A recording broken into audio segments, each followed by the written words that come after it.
اعوذ باللہ من الشیطان الرجیم بسم اللہ الرحمن الرحیم۔ پچھلی ویڈیو سے لا الہ الا اللہ کی حقیقت کے عنوان پر بات کر رہا ہوں۔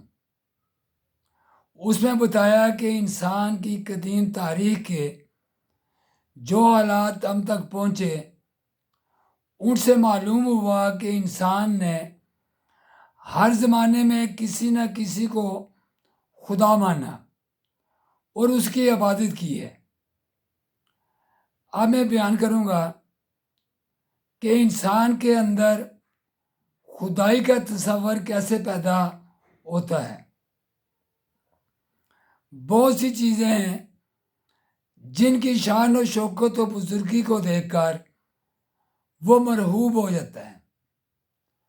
پہاڑوں کو دیکھتا ہے، دریاؤں کو دیکھتا ہے، بڑے بڑے ہولناک جانور دیکھتا ہے، ہواؤں کا طوفان اور پانی کے سیلاب اور زمین کے زلزلے دیکھتا ہے، بادلوں کی گرج اور گٹھاؤں کی سیاہی اور بجلی کی کڑک چمک اور موسلادھار بارش کے مناظر اس کے سامنے آتے ہیں۔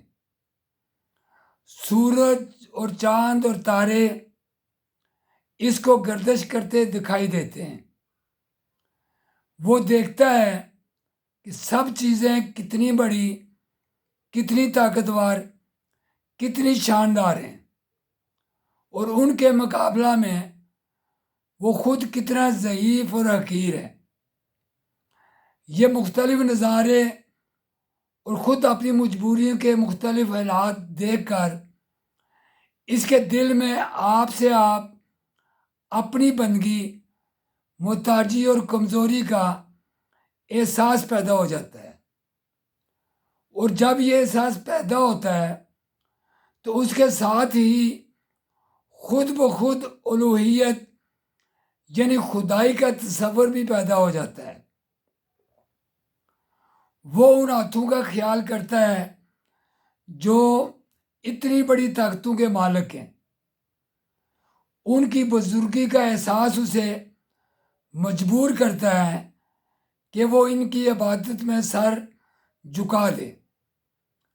ان کی قوت کا احساس اسے مجبور کرتا ہے کہ وہ ان کے آگے اپنی عاجزی پیش کرے۔ ان کی نفع پہنچانے والی قوتوں کا احساس اسے مجبور کرتا ہے کہ وہ ان کے آگے مشکل کشائی کے لیے ہاتھ پھیلائے، اور ان کی نقصان پہنچانے والی طاقتوں کا احساس اسے مجبور کرتا ہے کہ وہ ان سے خوف کھائے اور ان کے غضب سے بچے۔ جہالت کے سب سے نیچے درجہ میں انسان یہ سمجھتا ہے کہ جو چیزیں اس کو شان اور طاقت والی نظر آتی ہیں یا کسی طرح نفع یا نقصان پہنچاتی ہوئی محسوس ہوتی ہیں، یہی خدا ہیں۔ چنانچہ وہ جانوروں اور دریاؤں اور پہاڑوں کو پوجتا ہے، زمین کی پرستش کرتا ہے، آگ اور بارش اور ہوا اور چاند اور سورج کی عبادت کرنے لگتا ہے۔ یہ جہالت جب ذرا کم ہوتی ہے اور کچھ علم کی روشنی آتی ہے تو اسے معلوم ہوتا ہے کہ یہ سب چیزیں تو خود اسی طرح محتاج اور کمزور ہیں۔ بڑے سے بڑے جانور بھی ایک ادنا مچھر کی طرح مر جاتے ہیں۔ بڑے بڑے دریا خشک ہو جاتے ہیں اور چڑھتے اترتے رہتے ہیں۔ پہاڑوں کو خود انسان توڑتا پھوڑتا ہے۔ زمین کا پھلنا پھولنا خود زمین کے اختیار میں نہیں، جب پانی اس کا ساتھ نہیں دیتا تو وہ خشک ہو جاتی ہے۔ پانی بھی بے اختیار ہے، اس کی آمد ہوا کی محتاج ہے۔ ہوا بھی اپنے اختیار میں نہیں، اس کا مفید یا غیر مفید ہونا دوسرے اسباب کے تحت ہے۔